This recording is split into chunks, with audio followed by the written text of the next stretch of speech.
WELSTech is a bi-weekly podcast exploring the intersections of technology and ministry.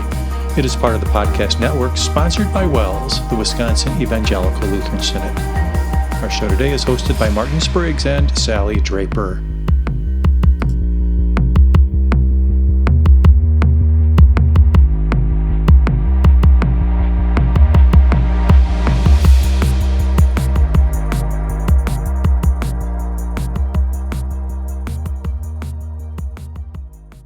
Welcome back to WELSTech, everybody.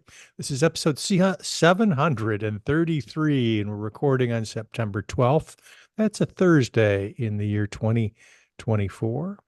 My name is Martin Spriggs, and this is a show about technology and ministry and where those two intersect.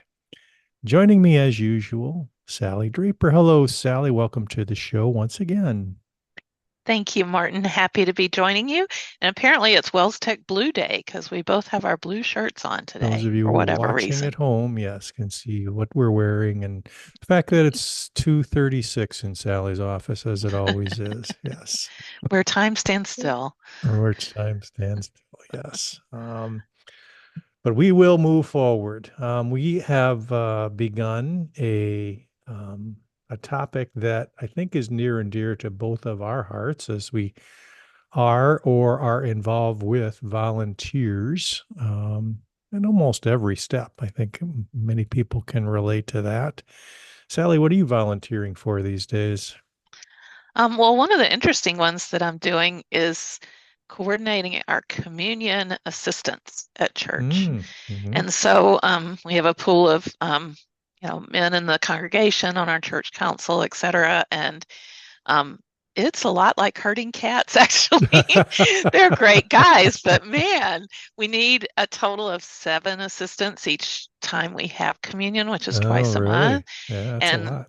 Yeah. And what service are they going to attend and blah, blah, blah. And it gets to be challenging, but that's a fun one. Another one that I do is worship slides. Occasionally I format the worship slides, which thankfully we use the Christian Worship Service Builder and get the slides from there. So it's just little tweaking and, formatting and things that really needs to be done, some customizations and things like that. But that's been a really neat opportunity to have some hands-on experience with Service Builder as well.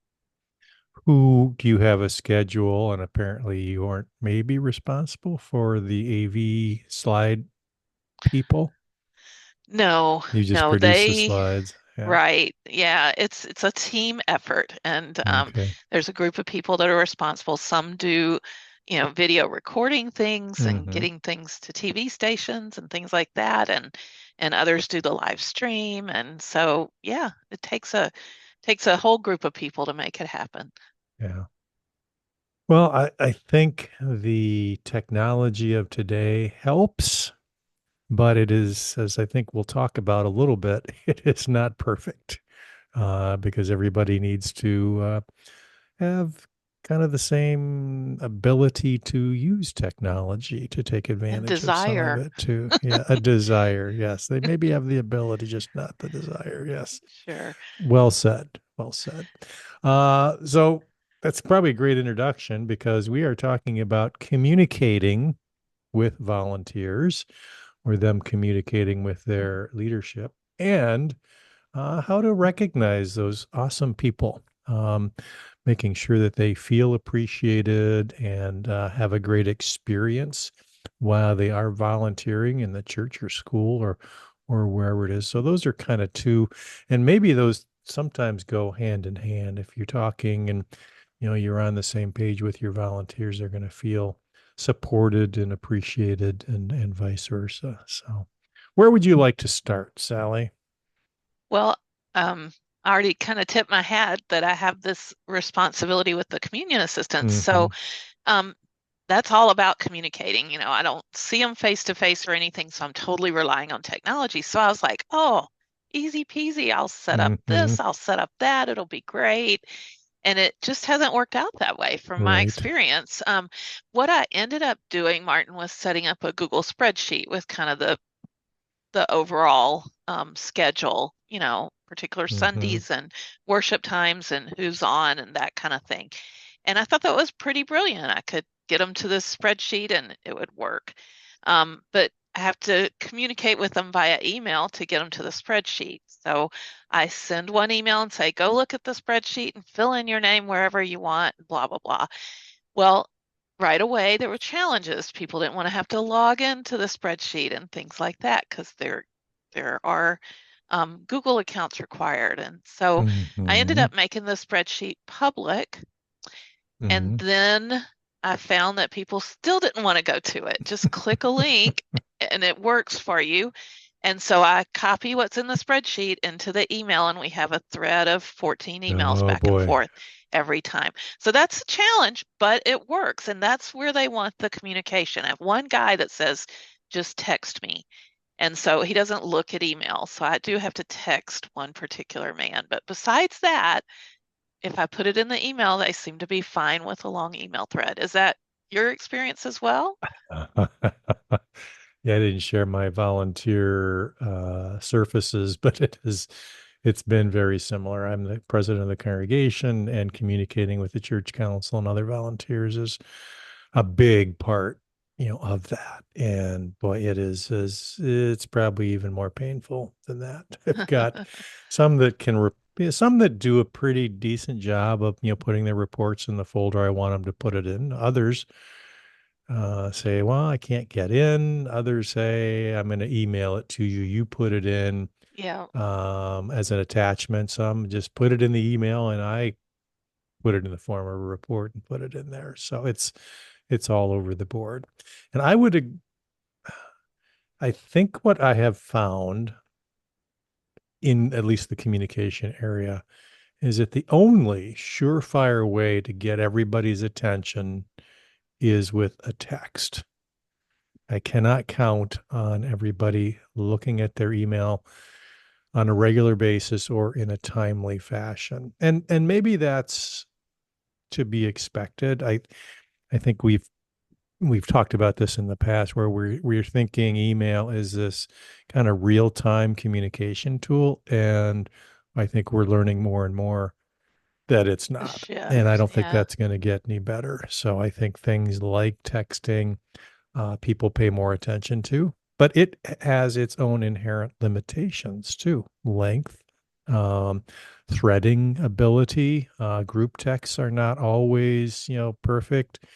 Um, you have to use, in some cases, a mobile device, although, with iMessage, you can use your computer to do that too. But it's there's nothing perfect. But if I really want to make sure I've got everybody's attention, it's the texting route. I'm just thinking that I have to type it on my tiny little keyboard, which I'm not a fan of typing on. And I do Mm. use the voice to Oh yeah. text option some, but that's not perfect. And so I end up sending something that has some strange, voice converted text in it that I didn't mean to send. And so I don't know about iMessage, but I'm not a Mac person, so I don't know if there's a parallel. Do you on PC where you can You, text from your computer? I believe you can text through iCloud. So log into your iCloud account and use iMessage there. Because you're on an iPhone, right? I am, Yeah. So I but think you can go to iCloud and use iMessage there. there. Okay, I'm drawing arrows on my paper. Uh-huh. So get the right Yes. order there. I don't think I've ever I may logged be into wrong, but iCloud. I think you can. But Okay, yeah, or your iPad might be a better experience too. With you've got a little bit bigger keyboard to work with. So, that's true. I can even, yeah. but yeah, even with that, it's still got issues. And when I first started, I've been president now at two congregations recently, and thought, oh, I'll get them all on Slack or Discord or something like that. That was quickly, that's not going anywhere. I mean, you have to have the exact right individuals to do that, and maybe you can do that on some projects, where you've got the individuals that are willing to do that. But volunteers are not like, your team at work where, they're on their computers, for 8 hours a day, and you can pretty much count on them staying in tune with what's going on. These people dip in and out of these projects or responsibilities if you're lucky once a week. So I think that's a challenge to get them into the habit of, you know, getting this on their radar. So I don't know. I'd And I'd love for our listeners to give us some tips there. yeah, for sure. I just want to do a quick shout out. Not a volunteer, at least not in our congregation or most that I've been in, but the church secretary is a master Mm-hmm. um, at, at coordinating this kind of thing because this is her life all day long. Mm-hmm. And, you know, she's the one that gets all the emails to dump them into the right folder and all those kind of things at our church, at least. And it's got to be a challenging job. Somebody that we really need to appreciate and recognize Oh yeah. is our dear church secretary. So, Mm-hmm. um, one note that we made as we were planning for this, Martin, was that reminders are key. So, Yep. in that whole communication thread where you're trying to get, you know, responses and do work and make progress, you've also got to have another side thread that reminds them to be at the meetings or to meet their deadlines or whatever. So, it's almost like two channels that you need Yep. to keep going. And you can schedule emails. I think you can schedule texts too through different tools as well. So that's something that you can maybe do ahead of time so that you're not the one that has forgotten or is a Johnny come lately. So, and then Right. follow-ups are obviously key too. And we've talked about level 10 meetings and the ability to kind of optimize the time when you do get together. So you're not just kind of rehashing everything every time, but you're focused on action items and moving forward with key priorities that align with organizational goals. So I think one thing that helps that is kind of a running document or a running agenda.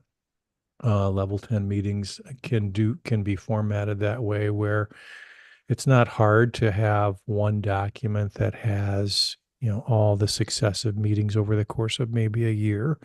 So it's easy to go back and say, oh, yeah, we said this, rather than kind of looking at, 10, 12 different documents and not quite sure which one it was in. But if you can search just one, that's helpful too. Yep, that's the way our council minutes are released. So the council is the meeting that happens after all the subcommittee meetings, the different Mm-hmm. areas meet. And so the council minutes are at the top, and then all of those other minutes are added in. So it's one Mm-hmm. long document where you see both the council and the different committees that have met. Mm-hmm. So that's helpful too. Mm-hmm. And that's thanks to the church secretary Yeah. Okay. Let's combining. spend a couple minutes before we leave the topic on just the recognition and appreciation side. There are things that you've done, Sally, that you remember that have been, particularly effective or appreciated? I think it's nice and we've participated in with our church council to have just some fellowship time Mm-hmm. and be that, a side event that's, off campus or whatever where you get together. I know we've done, meet up at the winery or whatever. There's some music playing or whatever, or a potluck meal. I think once a year we do a potluck at Christmas time to get everybody together and maybe we do that with the school faculty as well who we don't always interact with as much or whatever as the church council. So that's been nice. And then another experience I had, and this one from the member ministry team at St. Paul's in New Ulm, was that they would visit different groups within the church that were volunteers. For instance, I was on the handbell choir there, and they came to one of our handbell practices and said, we just wanted to come and say thank you for what you're doing. And we have this little gift basket to pass around, and it had like church magnets and little flashlights and tiny little gifts so everybody could pick a gift and it be a reminder that you were recognized for that. And at the same time, they do that a different group each month. They would put it in the church bulletin or newsletter to say, this month we're recognizing the handbell choir. And if you have an opportunity, say thank you to one of them for the work that they put into that. So it's kind of a Mm-hmm. concerted effort to say thank you on a regular basis to different groups. Yeah, I agree. Sometimes it's as little as, mentioning, doing after service in the announcements mention, of somebody doing a great job or appreciation for, hey, boy, thanks, Sally, for, putting together the communion. I mean, it's behind the scenes, nobody sees it, but communion wouldn't happen without it, kind of a thank you. Those kinds of things are small, free, but highly visible and highly appreciated, I think. So, Martin, it's been a long time since we turned to our friend Pinterest for anything. But I mm, will say that there are ways to thank volunteers and donors. I'm sure this is just one of many of these types of boards out here, but ideas for you if you're looking for some fun little gift or something to nice. thank Yeah. a group. So Pinterest is a good place to spark ideas for that. Yeah. Probably create some of those with our friend Canva too. I bet we Uh, could. yeah. Yeah, good thought. All right. Anything else before we leave the topic? No, but we could probably talk about volunteers maybe at least once a year or once a season because they're kind of our bread and butter in the type of work that we do in ministry. We rely on them heavily, and it's worth the pause to try to do it as best as we can and give them the most that we can in our ministry efforts. So, For sure. For sure. All right. Let's move on to our ministry resource of the show. And I think we've got a couple of options here we can pick from, or all of them. One is just a reminder that there are options out there for kind of online stores that you can provide opportunities for your congregation members to buy church swag, whether that's a logoed t-shirt or sweatshirt or sweater, mugs, pens, whatever. It's real easy to kind of prop these up and send people that way just to kind of show their spirit and, increase the awareness that the organization exists and, a little bit of pride in the organization, from golf balls to socks to tumblers, etc. Though there, we'll put a link in the show notes, but Wells has its own store, wellsstore.net. We have a relationship with Sky High Marketing here in Milwaukee, and they are Wells owned. They have a neat group of people over there. In fact, our principal's wife is working there now. The owner is a Wells guy, and they do partner with Wells congregations if you want to use them for your store, and you can kind of work with them to get your logo on T-shirts and whatnot. So to do that, just use the contact link on their page, skyhighmarketing.com, and just tell them that you're a Wells organization and are interested in perhaps putting together an online store. And there are other kind of store in a box kind of solutions too out there. You don't have to necessarily use something like Sky High Marketing, which may or may not be the right size for your organization. You'll have to figure that out with them. But there are some things that you can just kind of jump in and configure on your own. We've done that on WellsTech too. we have in the past, and one I'd recommend now is Printify. I think that was a pick of the Hmm. week of mine not that long ago. And they do have something they call a pop-up shop where you Right. can upload your designs and just create a little storefront right there on their site. You don't even need to have any kind of setup at all. They do it all, and you put the price on it, over and above their standard price. You put whatever price you want, if you want any markup, and then you're open for business. So, yeah, I'm sure the Sky High experience is probably very similar. And the fact that they're in the Milwaukee area, I don't think has any bearing because you can do this from anywhere. So Hmm. Yeah, for check it sure. out.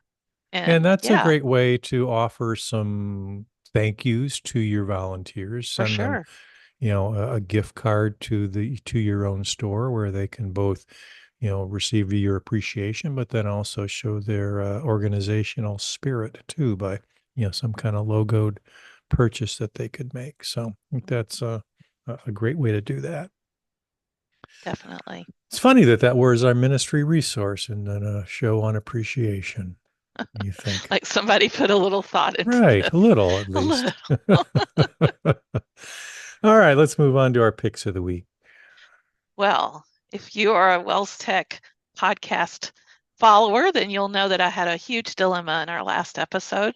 I don't know if you remember it or not, Martin, but my scroll wheel died on my mouse, and I had to go downstairs and get my personal computer mouse and bring it up here and just made it in time for the show recording. And I realized how much I relied on my scroll wheel at that moment. And Mm-hmm. so I went shopping for a new work mouse, and I bought something a little bit different this time. I've been very set on Logitech mouse solutions. I really like the look and the feel of those.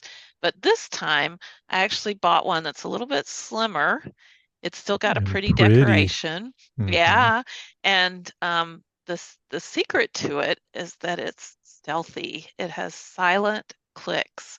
I didn't know such a thing existed, but Not only silent scroll, but silent clicks. silent. I'm clicking away over here and you don't even I know don't it. hear anything. It's Yeah. just really amazing. It makes me feel like a spy or And something. boy, But that's yeah, that's inexpensive too. Wow. well, actually, if you 19.99. get it on sale, it's only 14. So that's what I paid for Oh my mine. So gosh. watch for a sale and you'll have a nice, quiet, stealthy mouse and it's beautiful as well. So they have a couple of options, but I picked the floral. So that is my pick of the week. I'm loving the silent click. It's really, it took me a little while to get used to it. It's also kind of ambidextrous because it's Hmm. not got any favor to the Left or normal right. side that I Yeah. click, the left, but Hmm. so it feels a little bit different. It took me a little while to get used to it, but I Yeah. really like it. Cool. So Yeah, that's yeah, one of the reasons I like using a trackpad is that they're basically silent and that helps on shows, of course, but it also offers some advantages when I'm doing video editing and stuff like that too. It's a little bit easier to manipulate things. Plus, you awesome. don't need to plug, carry something along with you. If you've just got your laptop out there, you always have your trackpad. So very nice. That's the How did Logitech M340. Okay. how did my pick turn into your trackpad? I don't know how that happened. It is the M340. Last I get the last word there. You should know how this happens after Yeah. 733 episodes. Yeah, I This kind is of not do. rocket science. Yes. All right. Well, the way to flip that around is I'd have to have my pick first, and then you could have your way with it after that I too. So see. Well, I'm game for that. my pick is basically a blog post. And every once in a while, you run across a post that you know is going to be something that you bookmark and say, I really need to remember this and put this into practice. Maybe not today or tomorrow, but someday. And this one is called Church Speaker Placement 101, Everything You Need to Know. And truly, this is everything you need to know. It's a very or highly technical article talking about acoustics and where to place speakers in your space. So it even talks about how far from different walls and the angles of the walls and how high the Mm, ceilings are. And I mean, it goes into great detail. It's not so technical that somebody couldn't read it a couple times and get most of the relevant information out. But I get this question once in a while, mostly about who to contact or who to work with, and very often though our churches are smaller, or we're talking about a Bible study space where you're trying to put up speakers and such. So I think this would work well there too, where audio is so important, and you want everybody in the room to be able to hear, and you're going to have varying hearing capabilities or challenges. So you want to try and meet as many needs as possible. And this is a great article that talks about, where to put those speakers for optimal audio experiences for everybody. And so this comes from Church Leaders, churchleaders.com. And it's basically I don't know how many words it is, but it's not insignificant. It'll take you a little bit to get through it, and like I say, you may have to read it a couple times to truly understand what they're going after, because they give a little bit of the science behind it as well. But this, along with other articles on different types of speakers, I think might help somebody who's especially setting up a smaller space and wanting to know, Do I put the speaker in the corner or the center of the room or on each side of the speaker? Or, does it, how close should it be to the people that we're trying to provide audio for?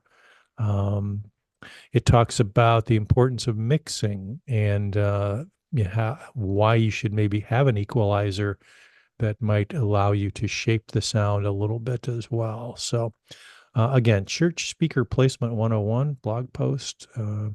Everything you need to know. Now, I don't know if it's everything you need to know, but it's quite a bit. So I would highly recommend it. Yeah, I'm just scrolling through and learning about slap echoes and sweep Uh huh. sounds and all kinds of interesting things. But yeah, Yeah. there's some math involved, all kinds of stuff here. Good And stuff. you know when the sound's good and when it's not. It's Hmm. kind of like lighting. You don't know maybe the technology or the science behind it, but you know it when you see it or hear it. And this kind of removes a little bit of that mystery. And if you're one that's responsible, like many of our listeners are, um, give some good advice here. Awesome. Let's move on to community news and feedback. Well, I'm going to make mention of an email I received from Mike Plucker, who's a teacher at St. Paul's in New Ulm. And he's someone I mentioned when we talked about Diffit on the show this summer, which was one of those professional development tools that I worked with to generate lesson resources for teachers using AI type logic. And Mike was actually a beta tester for Diffit and had shared it, and that's kind of how I learned about it. But he did share, and it was actually announced the day that I talked about Diffit on the show, like right afterwards, that there are several cool people that created Diffit templates, including Matt Miller from Ditch That Textbook Mm, and we know him. Hello and Yeah. Teacher Lady and several others. So new templates being added constantly to Diffit, and some of them are from friends of the show. So that was cool to learn.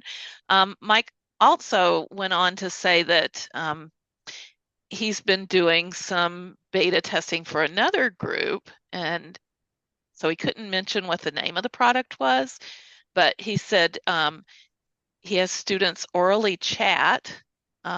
They video their reply with an AI and it assesses their understanding. It generates follow-up questions for the students if their answer wasn't quite there yet, and to see if it can get them to give a better reply or to kind of um, explore further or more in depth. And he says the video talking to AI component is pretty cool. It seems more natural than text-based assessment. So some new things in the works, it seems, with AI and education. Imagine that. I've been working lately to put together the website for the Minnesota District Lutheran Teachers Conference, and Mike is going to be doing two sessions there, a beginner and an advanced AI session for education. So if you happen to be attending that conference, there's a plug for some interesting sessions to sit in on. Nice. Very Yeah. nice. Martin, you responded recently to a listener's question about copyright. Yeah, Tina from Lacrosse wrote in to ask about any information we could provide about licensing for streaming. Most of us are familiar with onelicense.net and CCLI, and we've been using those for years to reproduce the written copyrighted material. And we know or have heard that that can cover, or those same companies can cover streaming or podcasting licenses. But there's still a lot of confusion about what you need and how you report. So I put together a little response to her, and we can share that information. There is a lot more information now than there used to be. So I put links mostly from those two vendors, because those are the two primary ones that I know our congregations use, about when to use the license, what they cost, what they cover, what they don't cover, what some of the reporting requirements are. Used one of my AI friends to get me started to kind of organize the content, get the appropriate links in there. Super helpful to get started that way, and then actually, the AI tool I use, Perplexity, allows you to post that kind of stuff to a web page. So you can modify it and get a good start and make it public if you want, which is what I did for Tina. So And it looks like when I visit that Perplexity page, I can ask my own questions of Perplexity that's and right. follow up on it, on the Exactly. topic. So the gift that Pretty keeps on cool. giving. Yes. Mhm. Awesome. Well, just a reminder, since we talked about Service Builder earlier, that some of those hooks for copyright reporting are built right into Right. Christian Worship Service Builder, which is a Hmm. nice feature. It also includes it where appropriate on slides that are generated from Service Builder. So that's pretty cool. Exactly right. Anything else One in more community news and mention. feedback? Yeah, and you know, this is one you found as well, and I hadn't heard about it yet when we discussed this earlier, but Canva is increasing its price.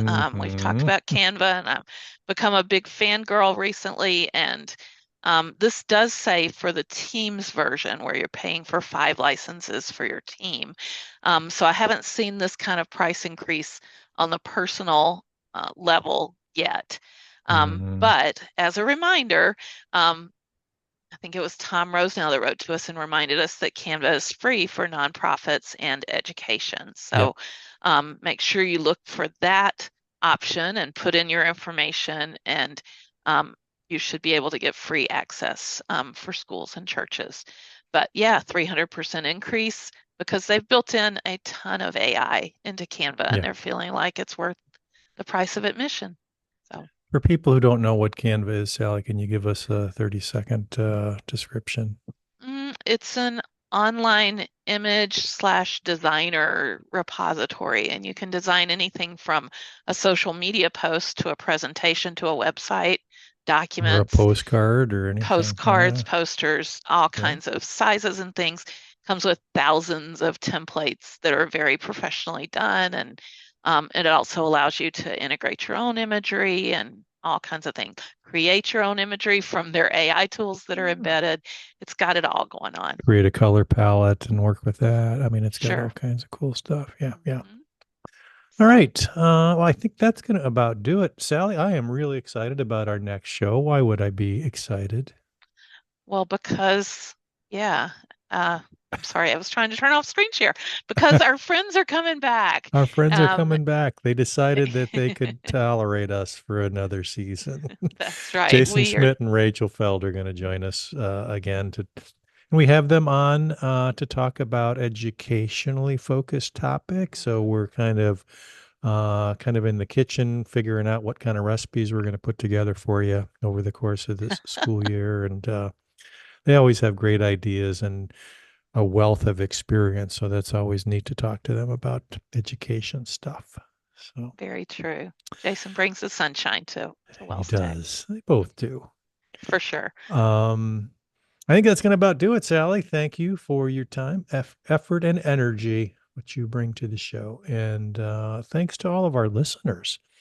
We couldn't do it without you. If you have a desire to contribute to the show, you can certainly do that. Go to wellstech.wells.net. You see all the beautiful show notes and ways to connect with us. If you just want to go use good old fashioned email, you can do that. WellsTech@wells.net is where we live, and we monitor that and share what's appropriate. And really appreciate everybody and what they do. I did want to put in. We should have probably put this plug in here again. We have a AI summit coming up in February, and we have a page dedicated to what that's all about. We are taking nominations for people to attend. So if you and or somebody you know or would recommend should attend, you can nominate them. We're looking for people who have experience in the AI space or have, um, I think, anything to ask or explore in the area of AI that you're seriously either interested in or maybe have insights into about, well, where would AI fit in this particular space? And this can be either as a pastor or a teacher or staff minister or church leadership. But we will put a link to in the show notes to the Wells Tech AI Summit page and we are looking for nominations up through the middle of next month. We'll take those nominations, and then we'll kind of get our people together. It's going to be kind of an intimate event, uh, 20 to 25 people, so real small, down in Doral, Florida in February, which sounds like kind of a nice deal too. And we Hmm. will pay most of the expenses for that. So just want to get that plug in.